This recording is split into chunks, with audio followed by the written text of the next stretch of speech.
Kekerasan seksual yang terjadi di lingkungan kampus tentu adalah hal yang sangat mengkhawatirkan kita, girls. Pelaku kekerasan seksual di lingkungan kampus pun bisa datang dari berbagai kalangan, baik itu mahasiswa ataupun dosen dan staf kampus. Sebagai perempuan, kita merasa perlu ada perlindungan yang pasti untuk kasus kekerasan seksual di lingkungan kampus. Dilansir dari laman kompas.com via parapuan.co, Menteri Pendidikan Kebudayaan Riset dan Teknologi atau Mendikbudristek Nadiem Makarim mengungkapkan ada survei internal dan eksternal di 79 kampus dari 26 kota ditemukan adanya kasus kekerasan seksual di perguruan tinggi. Survei langsung kepada para dosen sebesar 77% merespon iya.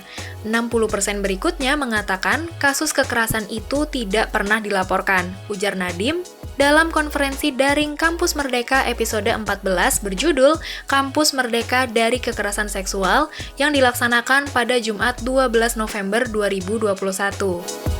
Hal itu semakin menunjukkan perlunya aturan yang jelas terkait isu kekerasan seksual di lingkup kampus melalui Permendikbudristek Pencegahan dan Penanganan Kekerasan Seksual atau PPKS nomor 30 tahun 2021. Dalam aturan ini, diatur berbagai langkah untuk mencegah dan menangani kekerasan seksual. Terdapat juga aturan yang menunjukkan sanksi atau hukuman yang akan diterima pelaku kekerasan seksual, yakni 3 tahapan sanksi bagi pelaku kekerasan seksual dan 2 sanksi berat kampus.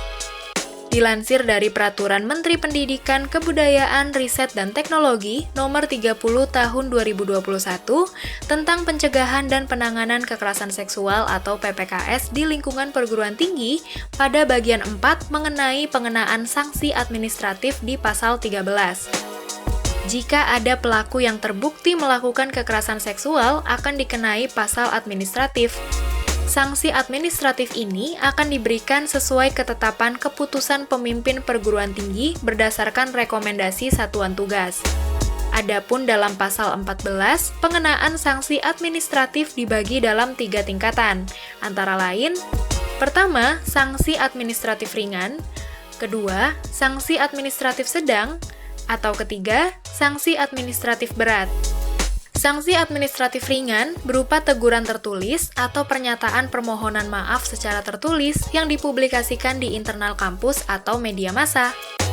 Lalu, sanksi administratif sedang berupa pemberhentian sementara dari jabatan tanpa memperoleh hak jabatan. Bagi mahasiswa, ada pengurangan hak sebagai mahasiswa, meliputi penundaan mengikuti perkuliahan atau skors, kedua, pencabutan beasiswa, atau ketiga, pengurangan hak lain. Sanksi administratif berat berupa pemberhentian tetap sebagai mahasiswa atau pemberhentian tetap dari jabatan sebagai pendidik, tenaga kependidikan, atau warga kampus sesuai dengan ketentuan peraturan perundang-undangan dari perguruan tinggi yang bersangkutan. Dalam peraturan tersebut, pada ayat 5, pelaku yang terkena sanksi administratif ringan dan sedang wajib mengikuti program konseling pada lembaga yang ditunjuk oleh satuan tugas. Sementara, pembiayaan program konseling sebagaimana dimaksud pada ayat 5 dibebankan kepada pelaku. Artinya, 100% biaya konseling wajib ditanggung masing-masing pelaku. Lalu, pelaku wajib menyerahkan laporan hasil program konseling sebagai dasar pemimpin perguruan tinggi untuk menerbitkan surat keterangan bahwa pelaku telah melaksanakan sanksi yang dikenakan. Selain itu, ada juga ancaman sanksi yang lebih berat jika ditemukan beberapa hal, meliputi: pertama, korban merupakan penyandang disabilitas; kedua, dampak kekerasan seksual yang dialami korban; ketiga, terlapor atau pelaku merupakan anggota satuan tugas, kepala atau ketua program studi atau ketua jurusan. Semoga penerapan dari aturan tersebut bisa dilakukan secara disiplin dan profesional di lapangan ya girls, karena seharusnya lingkungan pendidikan merdeka dari kasus pelecehan hingga kekerasan seksual. Jangan lupa juga untuk subscribe channel YouTube-nya cewekbanget.id. Like, nyalakan tombol notifikasi untuk video terbaru, dan share video ini ke teman-teman kamu. Taati protokol kesehatan, dan sehat selalu ya girls. Sampai ketemu di Cewek Banget update selanjutnya.